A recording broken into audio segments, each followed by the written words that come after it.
It is the autumn of 1942, and Stalag Luft 3 sits in a clearing carved from the pine forests of Lower Silesia, in what is now western Poland. A British Royal Air Force officer stands in the cold morning air of the compound, hands in his pockets, eyes cast downward. To the German guards watching from the watchtowers, he is simply another prisoner. Bored, perhaps, defeated, possibly, but his fingers are not idle. They are turning something small between his thumb and forefinger, a button. Not the button sewn to his uniform, but the one he has quietly unscrewed from it, and on the underside of that button, barely visible to the naked eye, is a needle, a magnetized needle. He already knows which way is north. This is not a story about a grand weapon or an enormous engineering achievement. It is a story about something far more subversive. The reduction of one of the most fundamental tools of navigation into an object so ordinary, so unremarkable, so utterly beneath suspicion that it could be worn on a man's chest in full view of his captors for months without detection.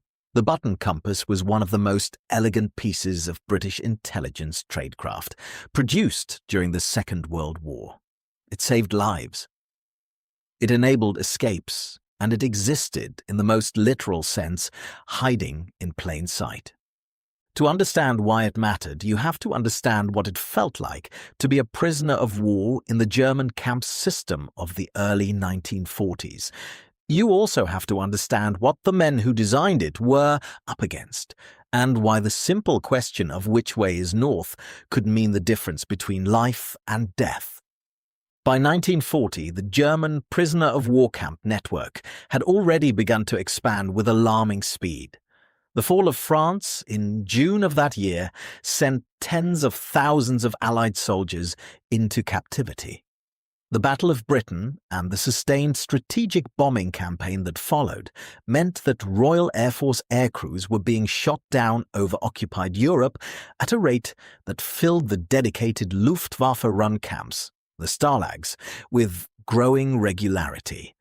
By the end of 1942, estimates suggest that somewhere in the region of 170,000 British and Commonwealth prisoners were held across German camps. The numbers would eventually climb far higher. Escape was not merely a romantic ambition. It was, in the formal doctrine of the British Armed Forces, considered a duty. Officers were expected to attempt it. The reasoning was partly moral. A prisoner attempting to escape tied up German resources in the search, and partly practical. A man who escaped and returned to Britain brought intelligence with him. Information about camp layouts, guard rotations, troop movements observed during transit, the state of German infrastructure. Even failed escapes had value because they demanded German manpower to respond to. But escape from a German camp in the heart of occupied Europe presented a set of near-impossible challenges. The nearest neutral territory was Switzerland to the south, Spain to the southwest, or Sweden to the north, all hundreds of kilometers away across hostile, German-controlled land. A man who broke out of a camp in Silesia or Bavaria was, in practical terms, standing in the middle of an enormous trap. He needed food, he needed false documents, he needed civilian clothing, and he needed, above almost everything else, a means of navigation. A map helps only if you know where you are on it. Knowing where you are on a map in featureless woodland at night in unfamiliar country requires a compass. A conventional compass is roughly the size and shape of a pocket watch. It is a metal object that makes a sound when it strikes other objects. It is, in short, exactly the kind of thing a German camp guard knows to look for when conducting one of the frequent, thorough searches that were a routine feature of camp life. The Germans were not naive. They understood that prisoners would attempt to gather escape materials, and their searches were often methodical and exhaustive. A compass hidden in a boot heel could be found. A compass hidden in a bar of soap could be found. The challenge for British intelligence was to produce a compass so perfectly disguised that no search could ever reliably discover it, because the searcher would not know what he was looking for. The organization responsible for solving this problem was MI9, the British Military Intelligence Department, established in December 1939 with a specific and unusual remit: to facilitate the escape of British prisoners and the evasion of capture by British servicemen operating in occupied territory.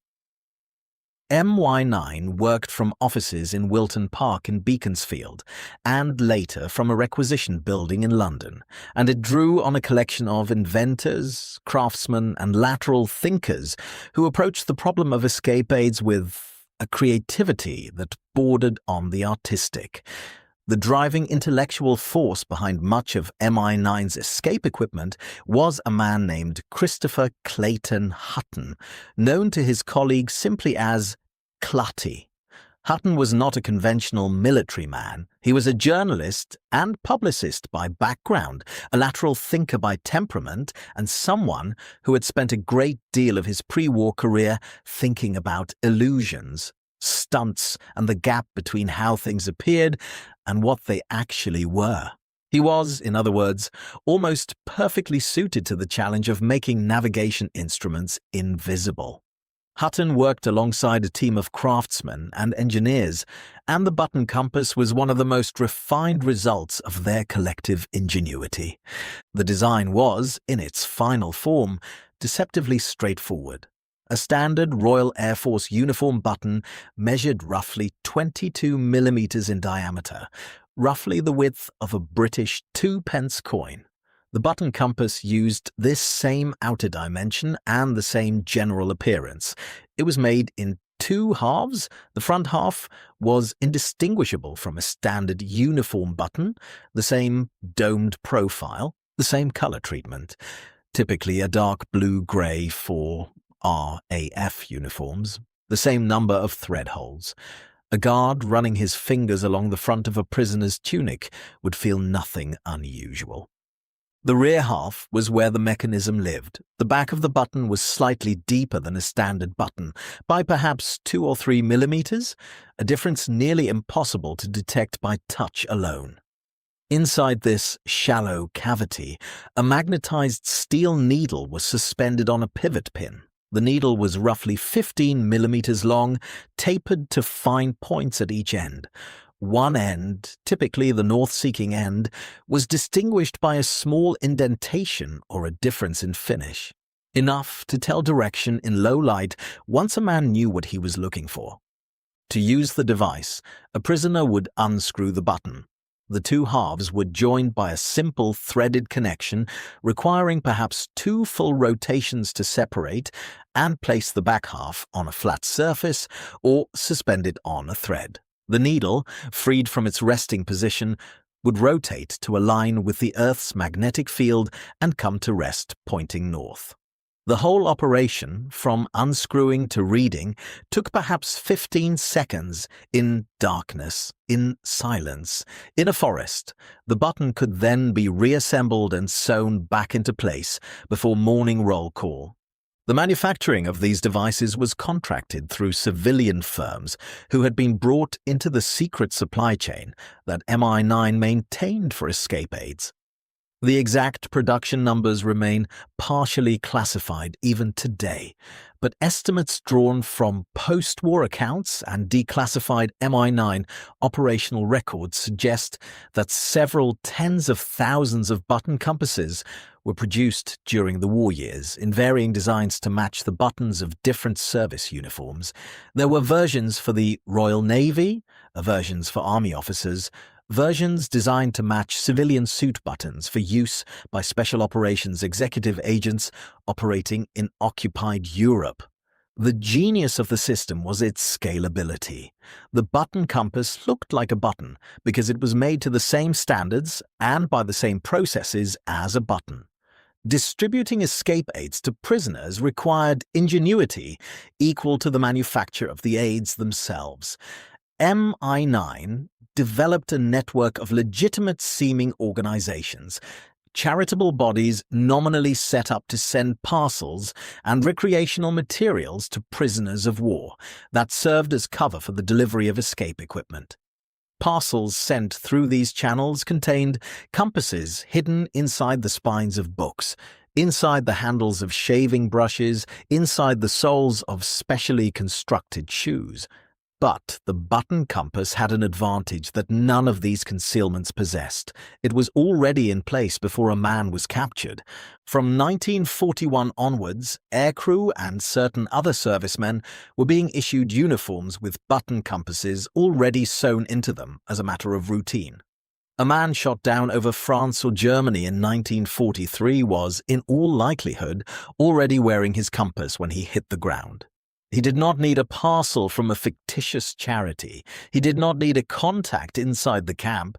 He had his compass, and he wore it every day, and the Germans never knew. The documented accounts of its use are scattered across escape and evasion reports, the detailed debriefings conducted by MY9 when a serviceman successfully returned to Britain. One such report from a Royal Air Force bomber pilot who evaded capture after being shot down over the Netherlands in 1943 describes navigating at night through agricultural land toward the Belgian border using a button compass and a silk escape map, another MI9 innovation, both of which had been sewn into his flying jacket.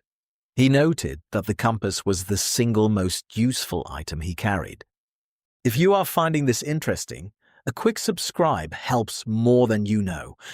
The psychological dimension of possessing escape equipment should not be underestimated. Prisoners who were interviewed after the war consistently described the knowledge that they had concealed aids, a compass, a map, a file as a source of psychological resilience. It meant that capture had not been total. It meant that the Germans did not know everything. It meant that escape was not merely possible in theory, but possible in practice, with equipment already in hand. The button compass was a tiny object, but what it represented, agency, resistance, the refusal of complete surrender, was disproportionately large. The Germans were not ignorant of the concept of miniaturized navigation aids. German intelligence and special forces units, the Abwehr and the Brandenburger formations, had their own escape and evasion equipment, and German prisoners of war held in Britain were also known to conceal small compasses and navigation aids. But the German approach tended toward miniaturization of conventional compass designs rather than the wholesale reinvention of the object's form. German hidden compasses were often disguised as collar studs, trouser buttons, or pen clips, all of which, crucially, were identifiable as compass-shaped objects once a searcher knew to look for them.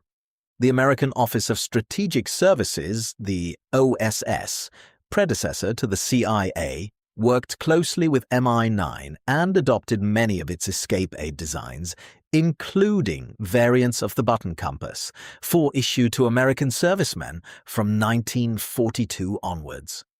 American versions were generally similar in principle, but sometimes differed in construction detail. Some American button compasses used a slightly larger needle housing and a different thread pitch for the two-piece assembly. The consensus in post-war analysis is that the British originals were marginally better engineered, primarily because of Hutton's insistence on testing every design against realistic search conditions. He would reportedly give prototypes to guards and challenge them to find the concealed mechanism. Japanese prisoner-of-war camps in the Pacific Theater presented a different set of challenges. The greater distances involved, the absence of neutral territory within walking range, and the different uniform standards meant that the button compass was less directly applicable. MI9 and its counterpart organizations produced different escape aid sets for the Far East Theater, though the underlying principle, concealment within unremarkable everyday objects, remained constant. What distinguished the British program overall was its systematic institutional character. Rather than producing escape aids as individual clever tricks, MI9 treated them as a suite of interlocking tools designed to work together. A button compass paired with a silk map, printed on fabric because fabric does not rustle when unfolded in the dark, and a small amount of foreign currency hidden in a boot heel, constituted what MI9 called an escape kit. The individual components were unremarkable. Together, they were a survival system. Assessing the precise impact of the button compass on escape and evasion statistics requires care. MI9's own post-war assessment, compiled in 1945, estimated that its equipment and training contributed to the successful return to Britain of approximately 35,000 Allied servicemen who would otherwise have remained in captivity or been killed. Of that number, some 3,000 are attributed in the records to successful escapes or evasions in which a button compass was specifically noted in the debrief as having been used. That figure should be understood as a minimum. Many debrief reports were incomplete. Many servicemen who evaded capture did not return immediately, and the records for certain theatres remained partially classified. The material impact was real but should be kept in proportion. In the grand arithmetic of a war that killed tens of millions, 3,000 returning servicemen did not alter the strategic balance. What altered the strategic balance was the cumulative effect of everything MI9 represented. The institutional commitment to treating escape and evasion as a legitimate military activity, the investment in training and equipment, and the message sent to every serviceman who wore a button compass that his country had thought carefully about what would happen to him if he was shot down and had not left him without resources. The button compass influenced the design of escape aids used by NATO forces throughout the Cold War. The principle of concealing navigation equipment within mundane objects became a standard element of escape and evasion kit design, and variants of the concept were still being produced into the 1980s. Special Forces escape and evasion training to this day incorporates the core MI9 insight. The best hidden object is one that does not look hidden. Original examples of MI9 button compasses can be examined at the Imperial War Museum in London, where several are held in the collection, some still sewn into the original uniform buttons of which they formed a part. The Bletchley Park Trust also holds examples, along with other MI9 escape aids. They are small, dark, and almost impossibly ordinary-looking. A visitor who did not know what they were would walk past them without a second glance. That, of course, is precisely the point. Return, for a moment, to that clearing in the pine forests of Lower Silesia in the autumn of 1942. The RAF officer in the compound, the button between his fingers, the needle pointing north. He knows now what the men who made this object understood, that north is not merely a direction. In a prisoner of war camp, in the middle of occupied Europe, in the fourth year of a war whose outcome was still genuinely uncertain, north was something closer to hope. North, or south, or west, toward Switzerland, toward Spain, toward the sea, was the direction of home. And home was the direction of freedom. And freedom was the direction of survival. And all of it, the whole enormous weight of it, rested on a magnetized needle, barely the length of a thumbnail, hidden inside a button that nobody thought to question. MI9 produced many remarkable escape aids during the Second World War. There were maps printed on silk, hidden in the spines of playing cards. There were miniature hacksaws concealed in the laces of service boots. There were compasses built into the barrels of pens, into the hinges of spectacle frames, into the heels of shoes. Each of them represented the same fundamental insight, that the most powerful piece of equipment you can give a man in the worst situation of his life is not a weapon. It is the means to find his own way out. The button compass worked because it looked like nothing. It was indistinguishable from the object it was disguised as. No amount of searching could reliably find it unless the searcher first knew to look for it, and the Germans, for all their thoroughness, could not search every button on every uniform in every camp every day. The object was too small, too common, too entirely unremarkable. It existed in the gap between what captors looked for and what captives carried, and in that gap, in that sliver of ignorance, men found north and walked toward it and came home. The Second World War produced technological achievements of staggering scale. Radar networks spanning thousands of kilometers, aircraft capable of flying at altitudes and speeds previously unimagined, weapons of mass destruction whose consequences are still being reckoned with decades later. Against all of that, a 22mm button seems almost laughably small. But technology is not always measured in scale. Sometimes it is measured in what it enables. And what the button compass enabled for the men who wore it and the men who used it was the most fundamental of all human drives: the refusal to stay where you were put. 3,000 men found their way home with a compass the size of a shirt button. That is not a footnote to the history of the Second World War. That is the history of the Second World War, in miniature, exactly as intended.